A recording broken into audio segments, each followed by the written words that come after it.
Ladies and gentlemen, welcome back to Gaming with me, Tony Mo. Welcome back to Destiny and yet another legendary weapon spotlight.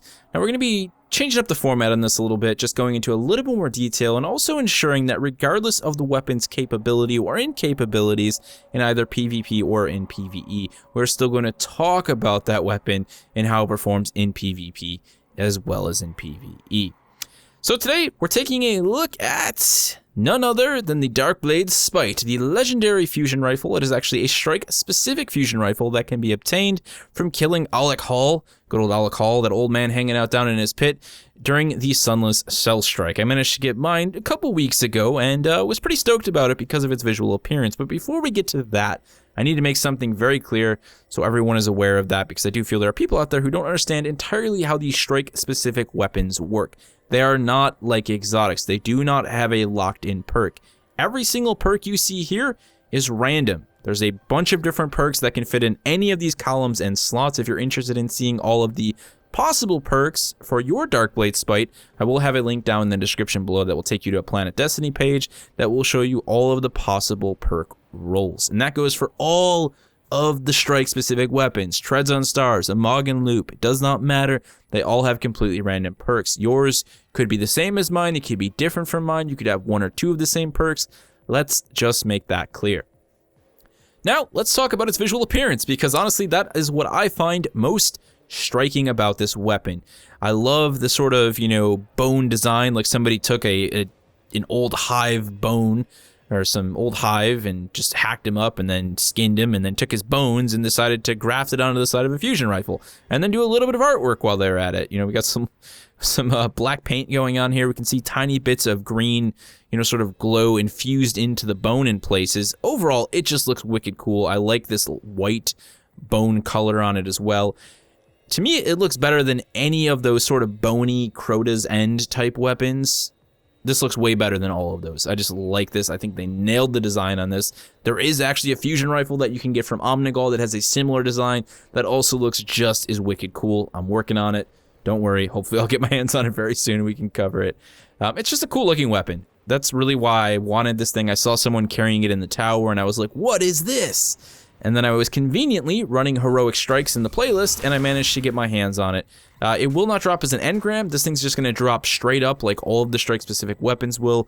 You just have to go into the Sunless Cell, hack away at Alec Hall a bunch of times, and hopefully one of those times this thing will drop for you. So let's go ahead and take a look at its statistics.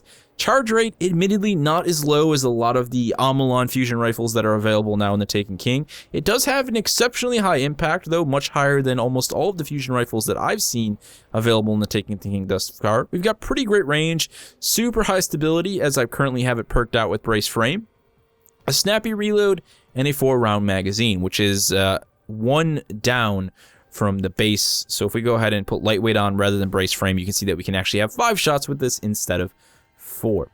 Taking a look at our scope options, we've got the Red Dot ORES, Sure Shot IS, and Red Dot ORS-1. Honestly, the ORES is the way to go. It's just the best all-around sight option. You'll notice that Sure Shot's going to really... It's just taking away way too much range and stability. Stability is very important on a fusion rifle, and we'll talk about that in a moment. I don't really care much for that. Why do you need more reload? It already reloads quick enough. I really don't see a point in that. Moving down, same thing here. Not enough range increase to really warrant the loss in reload or stability. Just no thank you. If you really do feel like that tiny bit of range works for you, then go for it. But for me, ORES all day, every situation, this is what I'm running. Second row perk, I managed to get Surrounded. This weapon gains bonus damage when 3 or more enemies are in close proximity. Definitely a specific perk, but I'm okay with that. I feel like it makes sense for this rifle's purposes. For me, I'm probably going to be using this in PvE way more often than PvP, and I'm going to be using it in situations where I'm going to be engaging large amounts of enemies, trash mobs perhaps, just mowing them down, or maybe rushing through a large amount of trash mobs to focus on a shielded major or ultra or whatever it may be, just looking to get that shield down so my team can start doing damage. That's definitely going to be a nice little perk. Is it very situational? Yes, but I'm okay with that because it makes sense to me, and that situation seems like it's a situation that can occur quite often. So I'm all right with that. It's not that specific that it's going to be useless. Row 3, choice between lightweight, Brace Frame, and then Mutiny. Now, this specific perk slot you can only get perks like this one. So, you know, Mutiny, you know, another perk that might give you damage to Hive. They're all perks themed in that way. Honestly, Mutiny, probably not the best one that I could have gotten, considering just about every single strike that you run, anything PvE related in the Taken King endgame right now at level 40, like 290 light, is like Hive.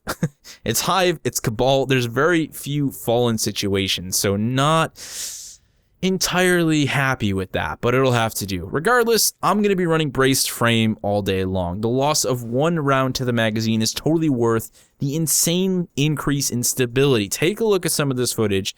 It is so noticeable. That recoil that you have without Braced Frame is so high, it kills your shot pattern. It does not make it tight enough. You put on Braced Frame, you have this nice tight spread. It's not nearly as stretched out. It's going to allow you to do more damage at further ranges. It's just going to make it a more effective weapon in every single scenario. So Braced Frame for me all day long. If you're running a really low agility build and you really feel that this is necessary, then go for it. But honestly, at that point, I would consider switching to a shotgun or something and just changing the spec. Last, we have Hot Swap. Readying this weapon grants a brief period of bonus accuracy. Again, it just makes sense to me. You know, any opportunity to increase the accuracy of a fusion rifle is going to allow you to do more damage in any given situation, so I'm okay with that. Is this the greatest set of perks ever? No, I could have gotten a better roll probably, but I'm okay with it, and it works, and I've actually had a lot of fun using the Darkblade spikes. Let's talk about its use in PvE situations. Now, as we already said with that Surrounded perk, it's great for getting in, you know, getting your hands dirty with those low-tier trash mobs, mowing down large groups of them, and it's definitely effective as a shield destroyer. I've always kind of thought of fusion rifles as that, you know, sort of the go-to for tearing down shields. That's not to say you can't do it with a shotgun or a sidearm or a sniper rifle, but there's just something about doing it with a fusion rifle that is quite satisfying. Now, range-wise in PvE, obviously PvE, you can get a little bit closer without having the concerns of someone like shotgunning you in the face like you would in the Crucible. But this thing is still quite effective at some pretty good ranges. It's going to allow you to be pretty capable in a lot of different scenarios without having to get right up in the enemy's face, especially in situations where maybe you don't want to do that. You know, a situation where you do want to sit back. Now, when it comes to engaging actual bosses and ultras, admittedly, I really don't see a purpose in fusion rifles. I like them for, you know, like mini bosses, tearing down shields, or again, large groups of trash mobs. So that's kind of where I would continue to use this weapon. I would never really go up against like Alec Hall with this when I could have a shotgun or a sniper rifle that's going to allow me to do tons of critical hits. Now, moving outside of PvE, we know it's a pretty decent weapon there. You probably can find some of the Thesson, FR, or Amelon fusion rifles that are going to be able to compete really well with this. But let's talk PvP. Let's talk about it. Like I said, we're going to talk about PvP regardless of this weapon's capabilities. Now, I actually have some really good footage for you guys because I managed to do really well in a couple control matches with the Darkblade Spike. Now, as a fusion rifle with not exactly the greatest charge rate, it does require a little bit more focus, a little bit more preparation and planning when engaging targets. But you know what that's actually done in turn for me? Whenever I use fusion rifles like this that have that slow charge rate, it forces me to play a little bit more cautiously. At the same time, it just forces me to play smarter. You know, I'm going to put myself in situations where I know I can engage the target, where I know I have the advantage, and at the end of the day, I end up doing better because of that overall. I end up with more kills and less deaths, and end up being a higher benefit to my team. That's just a personal thing for me when it comes to using fusion rifles. It's not like you can't actually, you know, see the benefits of having a Thesson FR4, which has a much better charge rate than Darkblade Spike, but I'm just saying fusion rifles in general make me smarter when I play in the Crucible, and they make me just a little bit more patient and, you know, precise when I actually engage targets. So that's really what you have to do to be successful with the Darkblade Spike. That charge time does require a bit of spin up. You're going to have to really be able to read your enemy, and you can't miss. You have to be very cautious and aware of this weapon's range capabilities. If you are aware of those things, if you can land your shots, if you can get down your charges, and you know exactly when to start spinning this thing up to take down opponents, you can do some serious damage, and shotgun users are going to hate you. Fusion rifles excel at crushing shotgun users if you know how to use them. They are outside of the shotgun's range. Honestly, the only thing that comes close to this weapon's range capabilities in terms of shotguns is maybe the Chaperone, and at that point, they're probably going to have to fire up to 3 shots to kill you, where all you need is one good solid burst. When you're running Braced Frame, you're going to get that nice tight pattern of pellets, and they're dead. And I'm all for that. That is super cool. Now, when you're engaging multiple enemies, again, the tides are going to turn a little bit. You're going to have to play a lot smarter. You can't really just go, 1v2 in an open arena. But in more close quarter situations, perhaps where you have the benefit of cover, where you can sort of wiggle your way around, you can do guerrilla tactics with this thing. You can pop in, kill a target, roll around, get ready for another charge and assault again. It's a fun weapon to use in the Crucible. Is it the most effective? No. Are you better off using a shotgun and a sniper rifle? Probably. But some of us want to challenge our own skills in the Crucible. When we're playing alone, we're not worried about a team. We're just trying to have a good time in PvP. Weapons like this, weapons like fusion rifles, like the Darkblade Spite, are what that's all about. If you love the visual appearance of it, and you just want to have fun in the Crucible, do it. It'll still be pretty damn effective, as I've managed to show you in this footage. So I am all over using this thing in the PvP if you're just looking to have a good time.